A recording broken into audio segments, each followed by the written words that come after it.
అలాగే వేదిక మీద ఉన్న పెద్దలందరూ కూడా పూల రేఖలతో చిత్రపటాన్ని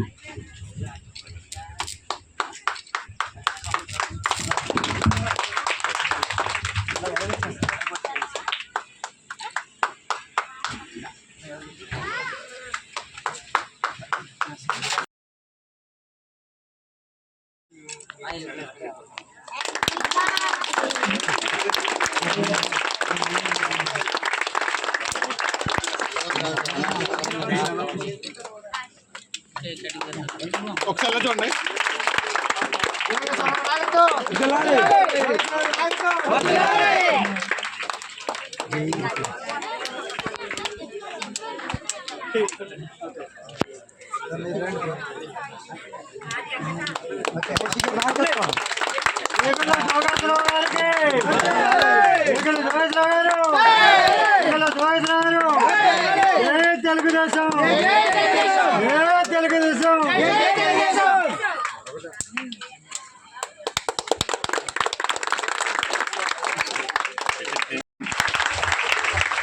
మరి రోజున ఏకలవ్యుడి యొక్క పుట్టినరోజు ఈ సంబరాలకు నన్ను ఆహ్వానించినటువంటి సోదరులకు సోదరిమణులకు, ముఖ్యంగా ఇరుకుల జాతి సోదర సోదరిమణులందరికీ, పాత్రికేయులకు నాకు హృదయపూర్వక శుభాభినందన తెలియజేసుకుంటా ఉన్నాను. అందరికీ కూడా ఏకలవ్యుని యొక్క జయంతి శుభాకాంక్షలు తెలియజేస్తున్నాను. మరి ముందు మాట్లాడినటువంటి శ్రీరామ్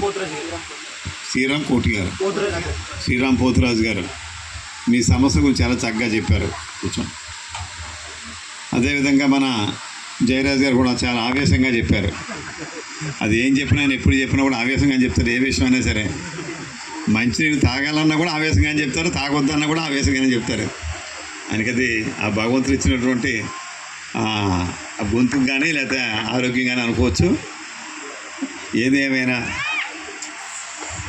తెలుగుదేశం ప్రభుత్వం మొదటి నుంచి కూడా అన్న నందమూరి తారక రామారావు పెట్టినప్పటి నుంచి కూడా సమాజమే దేవాలయం, ప్రజలే నా దేవుళ్ళు అనే మరి సూక్తితో మొదలవడం, దాన్ని కంటిన్యూ చేస్తా చంద్రబాబు నాయుడు గారు కూడా తెలుగువారంటే మరి ఒక ఆత్మ గౌరవాన్ని ప్రపంచవ్యాప్తంగా పరిచయం చేసినటువంటి మహానాయకుడు చంద్రబాబు నాయుడు గారు.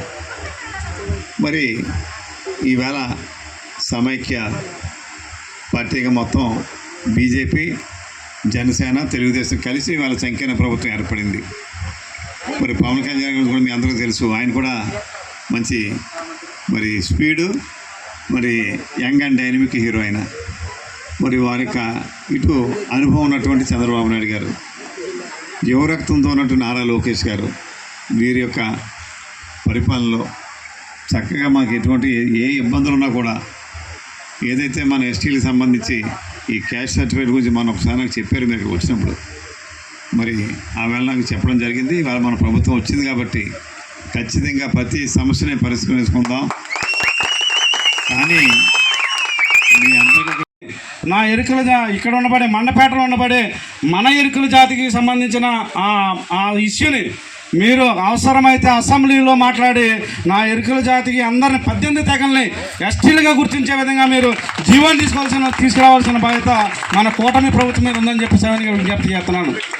అదేవిధంగా మరి ఏదైనా మరి 4 తరాల నుంచి 4 టర్ముల నుంచి ఎమ్మెల్యేగా చేస్తూ మరి ఇది 4వ టర్మ్, చరిత్రలో నిలిచిపోయే పనులు మనం ఈ 4వ తరంలో చేయవలసిన అవసరం ఉండదని, అలా చేస్తారని ఆశిస్తూనే ఇది చరిత్రలో నిలిచిపోయే అంశం అని చెప్పి నేను సవినయంగా జోగేశ్వర గారికి విజ్ఞప్తి చేస్తాను.